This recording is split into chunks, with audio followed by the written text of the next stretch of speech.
Okay, so I wanted to go over, however,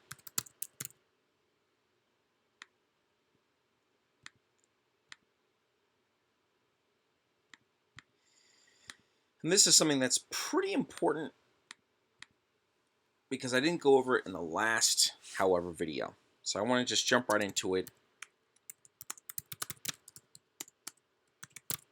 I like ice cream. However, because it was a weekend, I refrained from eating my sugary confection.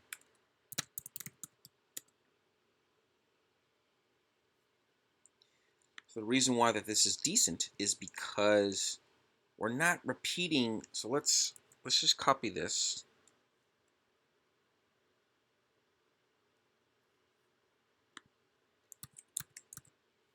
Let's change this to it, or ice cream, or my rocky road. They sound okay, but I think that they don't sound as good as something more sort of creative that's not necessarily as specific, right? You're not even saying rocky road. Like here, it's a little bit drab. It's a bit drab. It's okay though, right? It's okay. Um,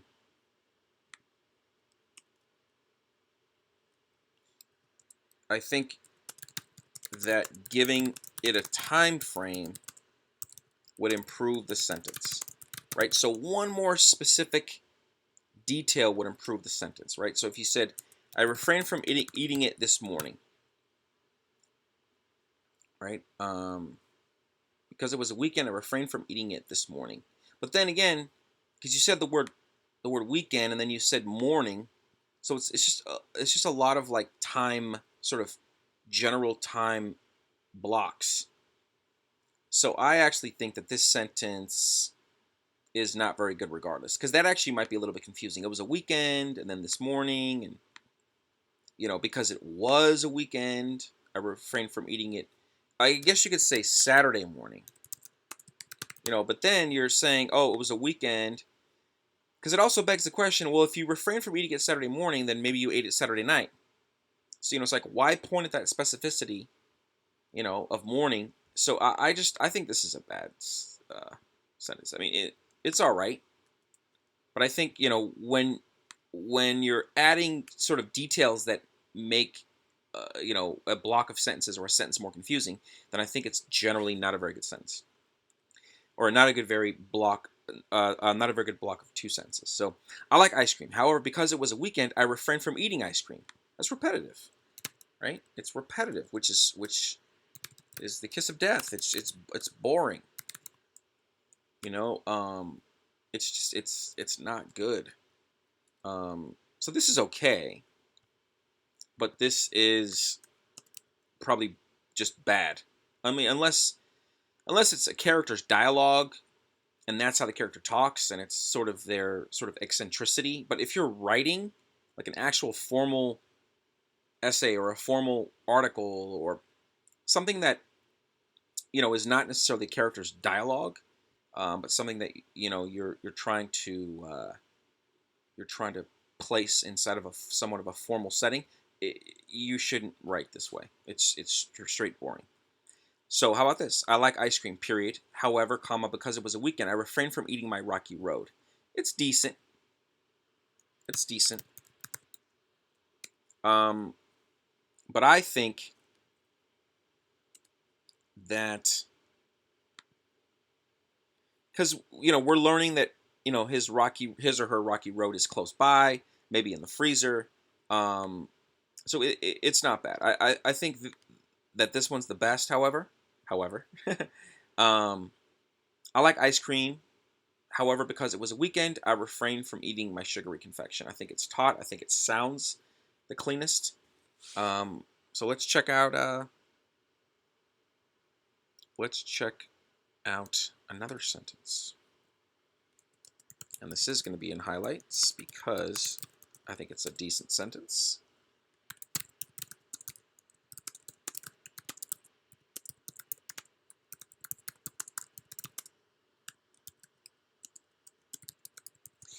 I decided to skip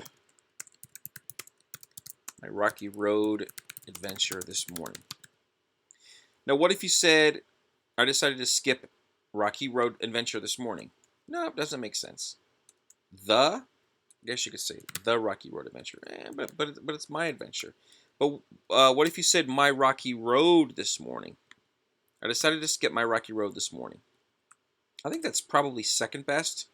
But I don't know. There's something about, I don't know. I think it just flows better. My rocky road adventure. And it also implies, it connects, the word adventure connects with the word like. Like, you know, so you're sort of filling in those blanks in terms of creating a feeling, creating a full, sort of a fuller experience of your writing to the reader. Even though, guys, even though we're just looking at one or two sentences at a time here, I think it's very important to look at how, to really get a sense of how the reader perceives the writer and the writing, right? And so I think that these little things might seem small, but they really make a difference. And if you keep them in mind over the course of a full essay or a full article, I think that you'll see that it generally, if you're very conscientious about this stuff with these, you know, one or two sentence combos, with these conjunctive adverbs like however, etc., then I think like that you can really pack some punch, and I think you're really going to attract a lot of engagement to your writing. You know, and if it's for an assignment, if it's an essay, then hopefully, you know, it garners high marks and whatnot from your instructor or professor. So what are we learning here? So let's check out this. I'm going to click on this. And so let's see here.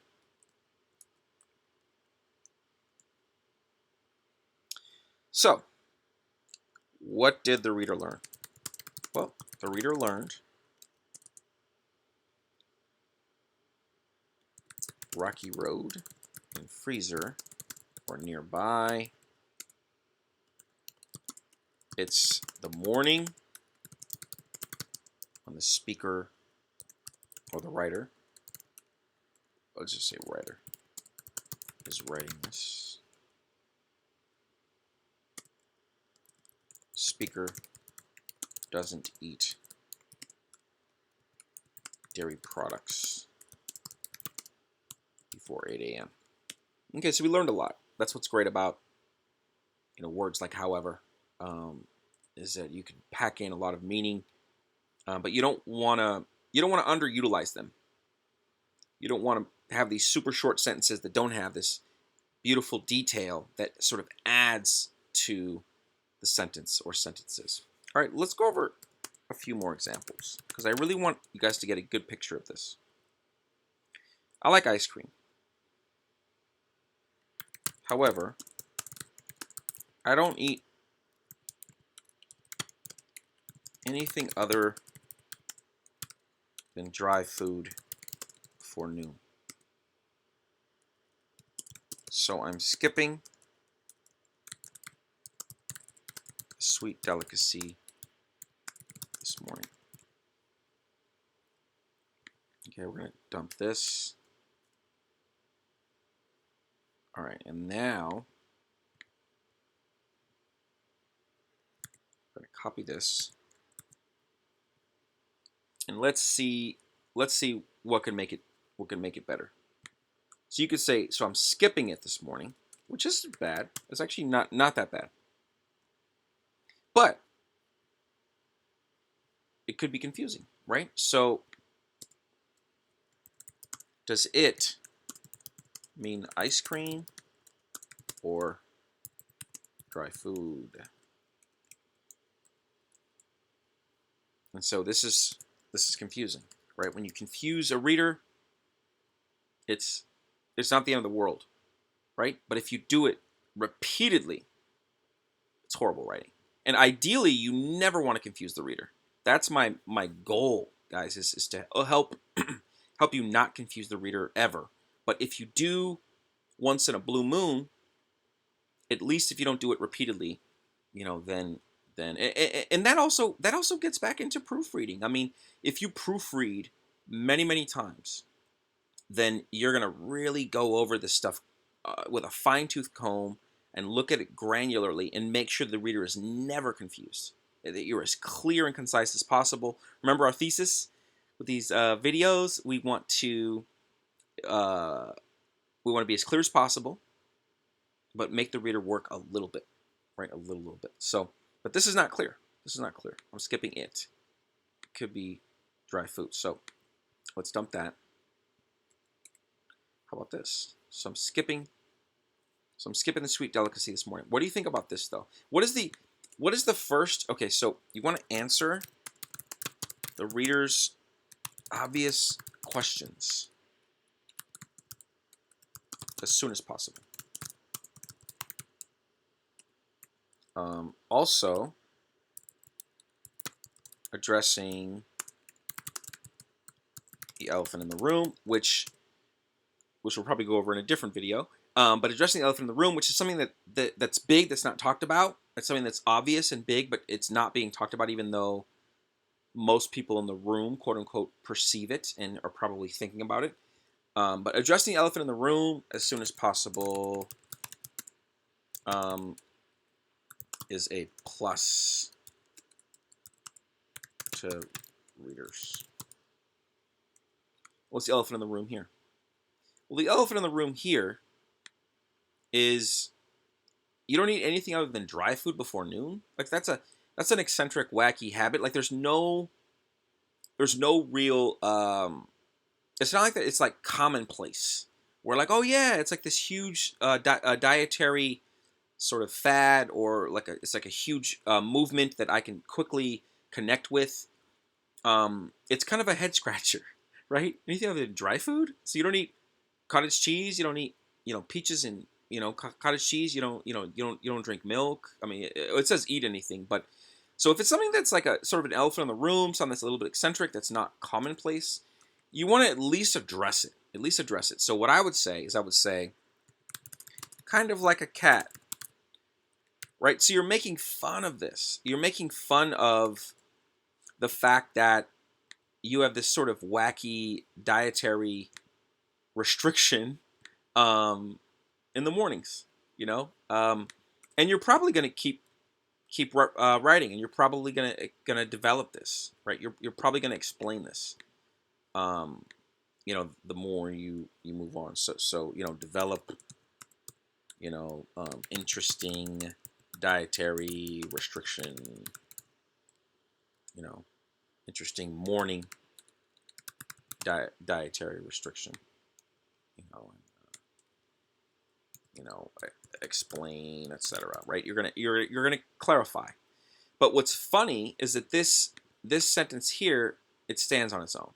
And that's really a really helpful, hopefully a really helpful key, is that you want these sentences in these two sentence blocks with however, etc., to stand on their own, right? To make the reader want to read more, and because they get some really funny, interesting addressing of this elephant in the room when you mention a joke, kind of like a cat, most readers are going to want to read more, because they're going to say, hey, this writer knows how to write. This writer knows how to wink at the reader and say, hey, I just dropped like a wacky, eccentric thing. I'm going to wink at you and keep moving forward and keep sort of unpeeling that onion. I'm sure you've heard of that as well, right? Unpeeling the onion.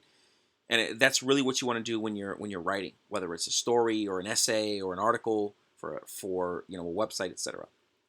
So let's go over a few more of these.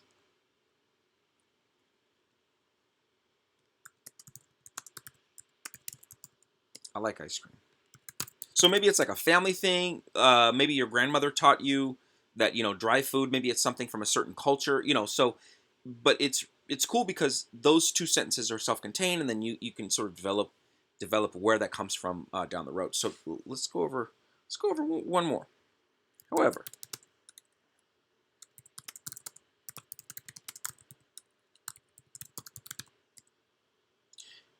Dairy has recently been causing my stomach great pains. So I have decided to eat an apple instead this morning.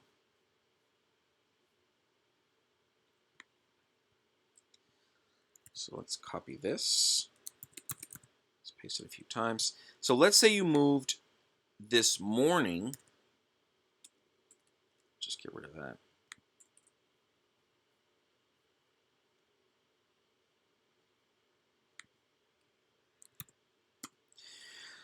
So I have decided this morning to eat an apple instead. It's probably clear. It's pretty clear, right? Dairy has recently been causing my stomach great pain, so I've decided this morning to eat an apple instead.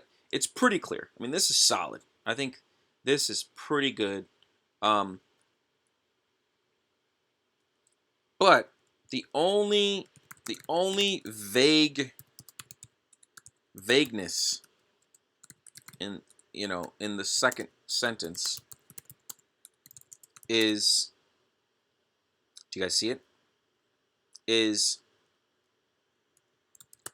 did the writer decide not to eat ice cream in the morning?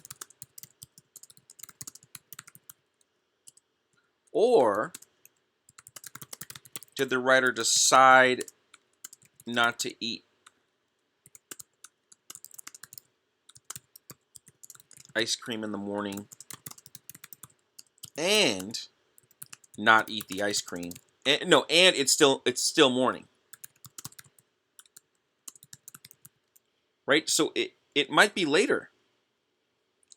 So if you, even though it says I have decided, as opposed to I had decided, or I decided. So if you said I decided, then it's a little bit vague, because it could be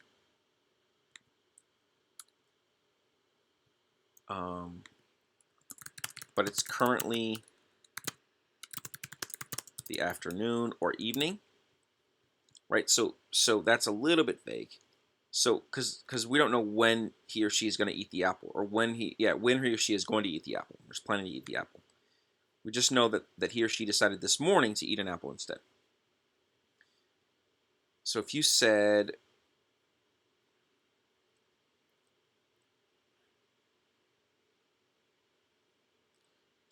have decided, I have decided this morning to eat an apple instead. It's clearer. It's much clearer. So this is much better. So now we can delete this. So yeah, that one word makes a big difference. I believe that this sentence is as clear as this one.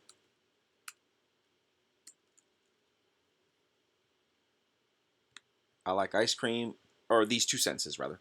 I like ice cream, however, dairy has recently been causing my stomach great pains, so I've decided to eat an apple instead this morning.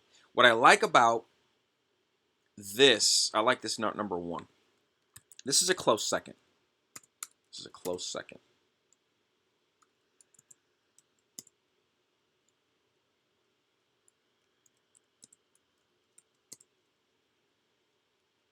However, dairy has recently been causing my stomach great pain, so I've decided to eat an apple instead this morning. So when you pack in instead this morning, it makes it much clearer that it's probably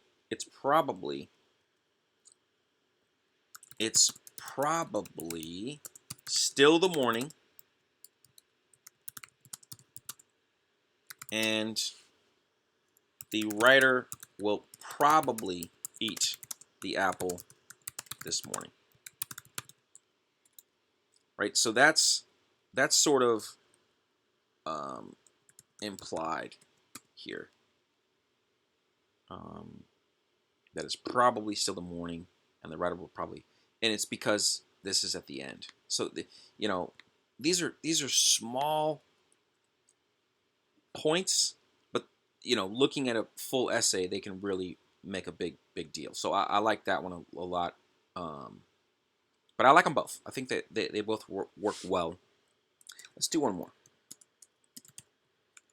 And I know this one is a little bit longer, but I really want to explain sort of this granularity here. So, however, my front teeth have been bothering me when I eat cold foods. So I have instead decided to eat a banana this evening. Okay. So again, we put that block of time, this evening, this morning, at the end, because it makes it much more, it's a much stronger implication that it's probably still the evening, and the writer will probably eat the apple this evening.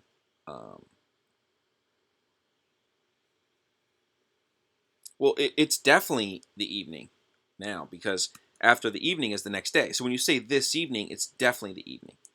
So let's write that. It's definitely the evening currently, right? Because the next block of time is going to be tomorrow morning.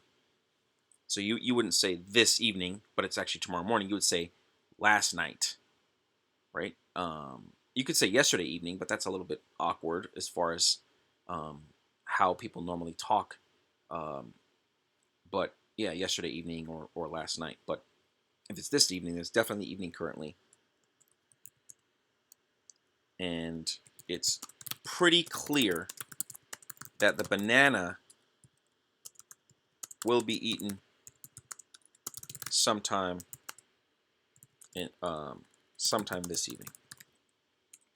That's why that's a decent sentence, and it's decently clear, because not only are you seeing however my front teeth bother me, but you're also seeing where to put this evening and this morning, etc. So let's do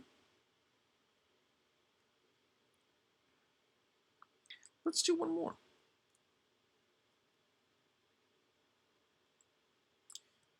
And I think you're learning about where you can use however. It's talking about dry food versus wet food, sweet delicacy, sugary, dairy. So it's basically, when it comes to however, I'm going to just go over this. So it's all about the traits, right? What are the traits of ice cream? So we could really cover any of these. So we can talk about the fact that it's dairy, the fact that it's wet, like the fact that it's cold. I don't eat anything cold. However, I don't eat anything cold in the mornings. So I had a warm glass of milk or something like that, So any traits of ice cream, we can use that counterpoint. I like ice cream. However, since I don't eat anything dairy in the mornings, I eat a banana instead. So any traits of ice cream, that's what we can use to connect those two sentences as the counterpoint between those two sentences, and we can use these traits: dairy, wet, cold, sugary. What else? Dessert, etc. So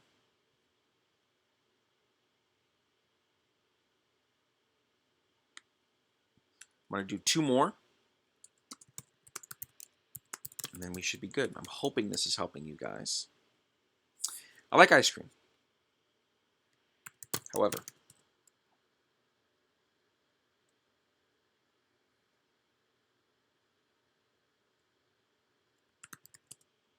since I don't eat ice cream before noon, I instead ate some carrots this morning.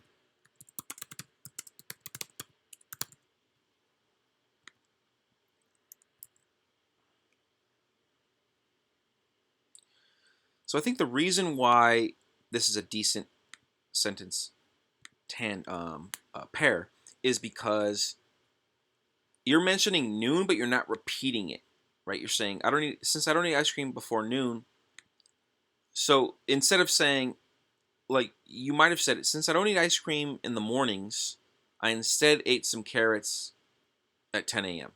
or I instead ate some carrots before noon. Like, that doesn't really make sense, right? So you want to make sure that these blocks of words, like before noon or this morning, are placed in the right general sense. So, to use however, again, we're using the one of the traits of ice cream. I like ice cream, however, so it's going to be a counterpoint to a trait of ice cream. And it's just this is actually just going to be ice cream itself. Ice cream itself. So it's either a trait of ice cream or ice cream itself that maybe the however connects to, right? I don't eat ice cream before noon. It's not the fact that it's sugary and I'm not sharing why. I'm just sharing that I don't eat ice cream, just in general. It might be dairy, it might be because it's dairy, it might be because it's sugar, it might be because of all of the above. But I don't eat ice cream before noon. So, but this flows, right? Because since I don't eat ice cream before noon, I instead ate some carrots this morning, and it's also somewhat interesting. It kind of brings the reader into a time, this morning, and this rule that he or she has that I don't eat ice cream before noon, so it's like a block of time. I don't know. There's some specificity there, which I think dimensionalizes the writer. I don't know. I think this is a decent two sentence block. All right, now let's go over my last one. So I like ice cream. I peeked in our freezer just as the sun was coming up outside, and we have at least a half gallon of the chunky brown gorgeousness. You could say in there. You could say in there.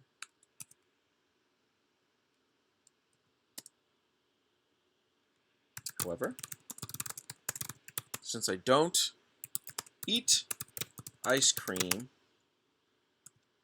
before noon. Now, noon could be capitalized or not capitalized. Let's just capitalize it. I instead made a more sensible selection by eating some carrots right before leaving for work. So obviously this is our longest sentence, or our longest block of sentences. Remember, we want to be as clear as possible, but make the reader work a tiny bit. So right here, I like ice cream. I peeked in our freezer just as the sun was coming up outside. Who, what, where, when, why, and how, and just the crucial details. This is a lot more obviously detailed and just grammatically correct, right? I peeked in our freezer, so I peeked, right? You're picking these interesting verbs instead of looked or inspected our freezer. You're excited, right? If you like something, then you're gonna you just want to be very choosy with all your words, every word, right? Including verbs, right? I peeked in our freezer. So you kind of get the feeling of like, this might be someone who's like, wants to eat the ice cream, but knows, but we find out later that, that since there's like a reveal here, right? There's like a reveal. Since I don't eat ice cream before noon. Oh, so there's like a story here. There's like a reveal. So I like ice cream. I peeked in our freezer. So you're peeking. It's like, oh, you're kind of being stealthy. That means you probably really want it, but you shouldn't have it. So you're kind of creating a feeling. I peeked in our freezer just as the sun was coming up outside, and we have at least a half gallon of ice cream, of Rocky Road. Like you might have said of Rocky Road in there, which is fine. But to write the chunky brown gorgeousness, now I know you're excited. Now I know you really want to eat it. Or the reader really wants to, the writer really wants to eat it, right? So these descriptive words are adding to the humor and the intrigue and the engagement of the reader. Like, I think really pulling at the engagement of the reader, so that when there's the reveal and the however, it's even stronger. So when you say, however, since I don't eat ice cream before noon, oh, he's not going to eat it. Oh, I know what that's like. I know exactly what that's like. I want to eat it. I'm excited. My mouth is salivating. I'm tiptoeing around because I don't want my spouse or my partner to see me because we made a pact that we both would be disciplined enough not to eat ice cream at a certain time. And here's our reveal. However, since I don't eat ice cream before noon, oh, it's before noon, I instead made a more sensible selection by eating some carrots right before leaving for work. So that's sort of a longer sentence, or a longer block of sentences rather. Um, but I think it hopefully shows that you want to be thoughtful. Be very thoughtful of how the reader is perceiving these sentence blocks, and are you sort of crafting a narrative that is interesting and has sort of a cohesive feel to it. And this is helpful whether you're writing a narrative piece, of which I'm not super amazing at. I mean, I'm not like some prolific fiction writer or anything, but I just think in general, um, you want to be very picky with your words, and this will definitely help you, hopefully, with all types of your writing, including your formal writing like essays and whatnot.